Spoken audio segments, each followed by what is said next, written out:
For more than a decade, China has been modernizing the People's Liberation Army. China's armed forces have made such huge strides, according to Defense Minister Liang Guanglei, that the country's fighter jets, tanks, warships, and ballistic missiles equal or come close to matching the arsenals of Western nations. The Pentagon says China's ability to sustain military power at a distance is limited. But top officials are also concerned about Beijing's increased focus on nuclear, space, and cyber warfare. U.S. Defense Secretary Robert Gates.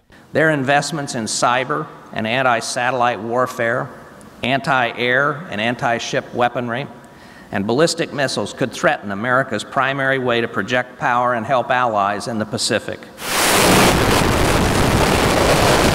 The United States uses aircraft carriers and submarines and other military assets to project power in the Pacific region.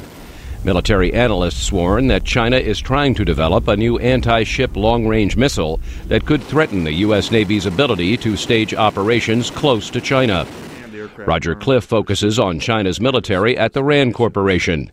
He says China's missiles could be launched in a variety of ways. U.S. surface ships, including U.S. aircraft carrier strike groups that are within about 1,000 miles of China's coast, are going to be vulnerable to attack by aircraft, surface ships, and submarines. While China's relations with Taiwan have improved in recent months, Beijing continues to add to the missiles it has pointed at the island.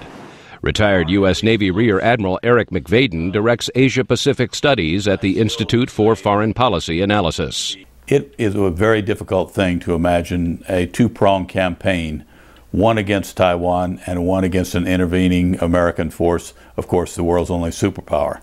So China doesn't have the experience and the forces and so forth to expect to be able to do that very effectively. China says its military budget for this year is $70 billion, although the U.S. Defense Department estimates it could be as high as $150 billion. Beijing says China's military modernization is aimed purely at protecting the country's security and interests. Bernard Cole of the U.S. National Defense University.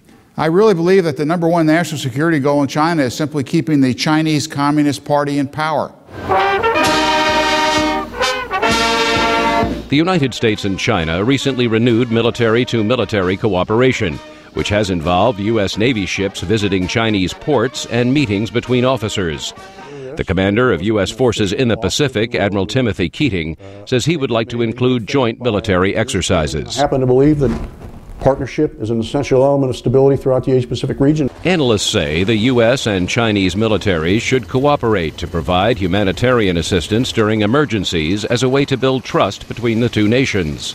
Admiral McVaden. For the moment, we have to hedge. Both sides have to hedge because we're fearful that a conflict could arise. U.S. defense officials have long expressed concern about the lack of transparency in China's military affairs. In a bid to better communicate its intentions, China's defense ministry recently launched a website in Chinese and English that contains numerous links to military news, photographs, and videos. Meredith Buel, VOA News, Washington.